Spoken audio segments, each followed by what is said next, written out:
Your joggers are green and your waistline thick. Sometimes your food makes me sick. I love you a little more in every way. Because you're my mother, happy Mother's Day. When I was finished with my poem, there was complete silence, and suddenly my sister Eva burst into laughter. What a dumb poem. I looked at Mom, and my eyes welled with tears. Then Mom stood up and applauded. Bravo, bravo. Oh, sweetheart, that was the best poem ever. Hey, my name's Tanya, and if you want to hear about the biggest sibling rivalry of the century, keep watching. My sister Eva and I were born to a mother who was a world-renowned author, known for her amazing stories. But our dad was a struggling dancer, and a pretty bad one at that. Luckily, I took after Mom and loved writing. I dreamt of publishing my stories one day like Mom, so I'd spend hours in my room creating the most amazing stories ever. The snake slithered in the dark cave. As the salty sea breeze kissed Captain Silver on his cheek. But Eva took after Dad and wanted to be a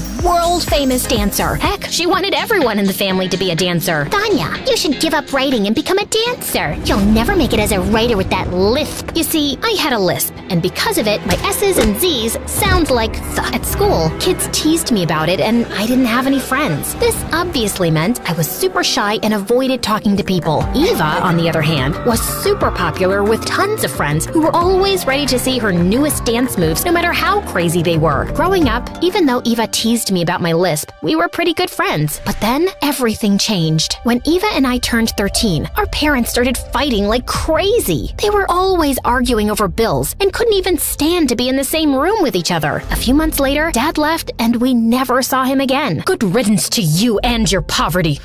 Eva and I were devastated, but after Dad left, Mom changed. She hated each and everything about Dad, so she tried to steer Eva away from dancing. Eva, dancing is dumb. But I'm good at it, Mom. Honey, I've seen you trip over your own 2 feet more times than I can count. Then I'll stumble my way to the stars. When Mom realized she was talking to a brick wall, she turned all her attention to me. Tanya, another A in creative writing? Let's celebrate. She ignored Eva completely, no matter how much Eva tried to win her over. Mom, I won the talent show at school today with my dancing skills. It didn't matter what Eva accomplished. Mom never praised her, and Eva began to hate me for hogging Mom's attention and tried to make me look bad in front of her. About a week after our 15th birthday, Mom hosted a small gathering and asked me to make caramelized apples for the guests. I was super excited, and the apples smelled amazing. But when the guests tasted the apples, they almost puked. These are disgusting! Is that dish soap? Yep, sure enough, my sister switched my caramelized apples with apples covered in dish soap. Another time, Mom invited her writing friends over, and while I was in the middle of reading my stories, Eva walked in with a radio in her hand, blaring hip-hop music. She twirled, leaped, and swayed to the rhythm. For a second, everyone was impressed. But then, disaster struck as Eva tried to execute a dramatic spin. Her foot accidentally connected with the edge of the table, sending the fishbowl flying, and poor Benny landed in Mom's editor's mouth. Mom was furious. Eva, no more dancing ever. You have no right to take dancing away from me. I'm your mother, and what I say goes.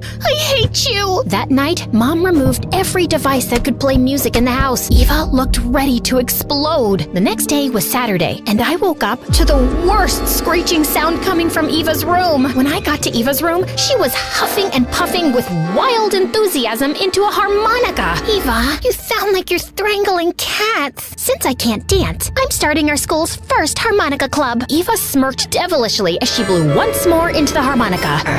She was so annoying. I returned to my bedroom and tried to block out the noise, but then neighborhood dogs began to howl in unison. Oh God, make it stop. I decided that I needed to get out of the house if I was going to get any peace and quiet. Angrily, I gathered my books and ran out to the park. As I was walking past the pond in the park, someone screamed, "Look out!" But before I could react, someone crashed into me, sending us tumbling into the pond. I sputtered and stood up utterly drenched. No! My precious stories were now a pile of soggy pages soaked beyond recognition. I'm so sorry. I couldn't stop. I was so furious and devastated that I could power a rocket to Mars with the steam coming out of my ears.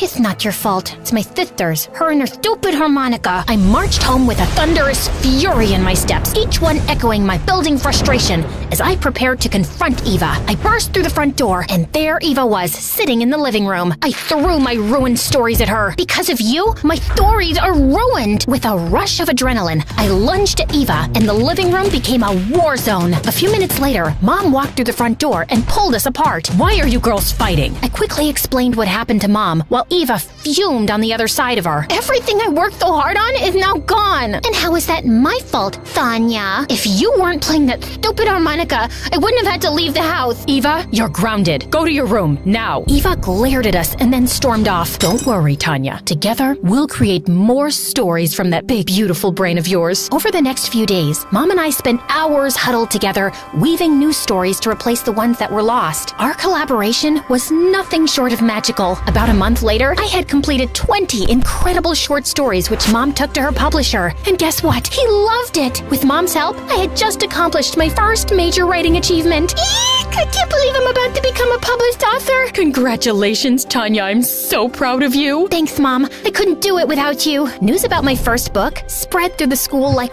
wildfire, and it wasn't long before I became more popular than Eva. Over the next year, with the help of specialists, my lisp improved, and I published 2 more books. The more famous I got, the more rebellious Eva got. She'd come home late, started skipping school, and hung out with the wrong crowd. One afternoon while at the mall, I even caught her trying to shoplift. Eva, what are you doing? What I'm doing is none of your business, Tanya. It is my business because you're my sister and I care about you. You care about me so much that not once have you stood up for me since Mom banned me from dancing. A wave of guilt washed over me. Eva was right. I was so caught up following my dream, while her dreams remained out of reach. Eva, maybe we can talk to Mom together. Eva's eyes darkened and she leaned close, our faces inches apart. No need, because soon you'll realize that dreams don't last forever. Eva brushed past me and left the store. On my way home, my mind was still reeling from my encounter with Eva, so I decided that a few donuts would help brighten my mood. Much to my surprise, Pond Boy was behind the cash register. Hey, it's you. What are you doing here? Pond Boy flashed me a mischievous smile. Gotta keep an eye on the coffee beans. They can be quite mischievous, always plotting to escape.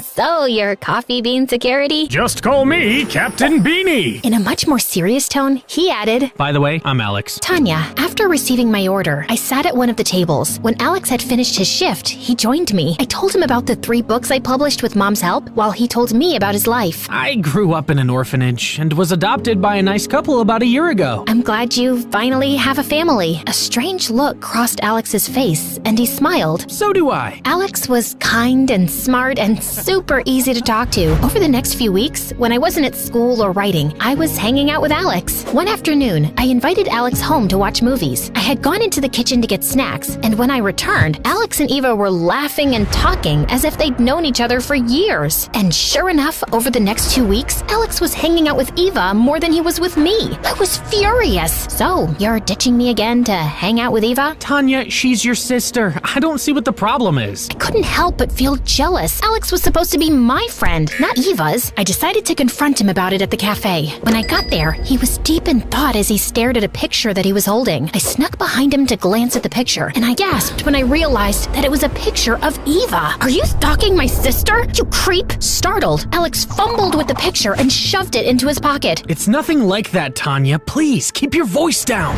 You want me to keep my voice down?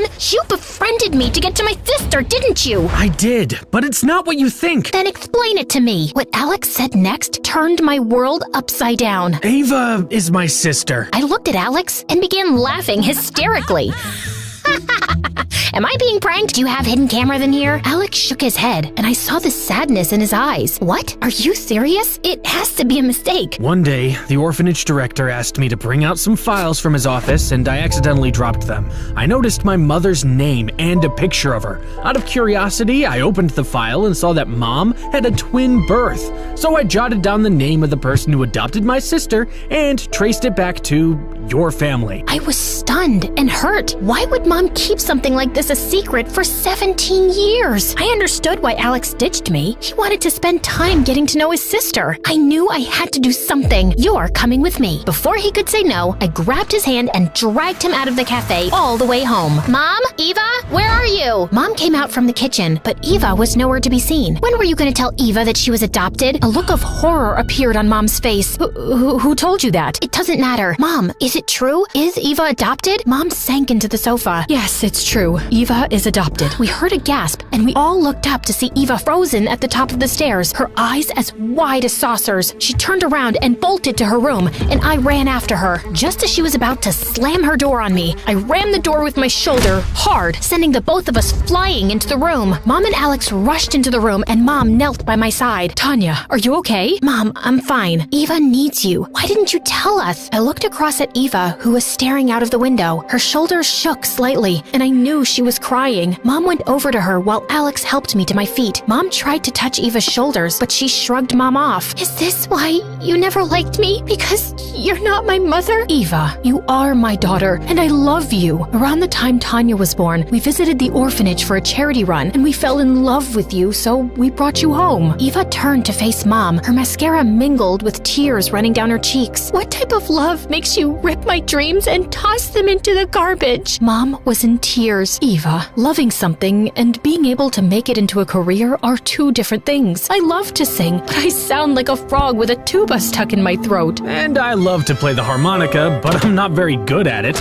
Oh, OMG, you guys really are siblings. The worst harmonic duo in history. A small smile curved onto Eva's lips. As your mother, it's my job to tell you the truth. Maybe together we can think about what you're really good at and take it from there. But you should have told me. I'm sorry I didn't. Can you forgive me? I think so, but I need time to process it all. Now that you guys have made up, Mom, do you mind taking me to the hospital? Over the next few months, Eva and I grew closer, and I was happy to see Mom and Eva spending more time together. Alex and his parents came to dinner once a week, but Alex was always hanging out at our house. I didn't lose a sister. I gained a brother, an aunt, and an uncle. Once Eva and I graduated from high school, I went to college, and Eva started her harmonica band.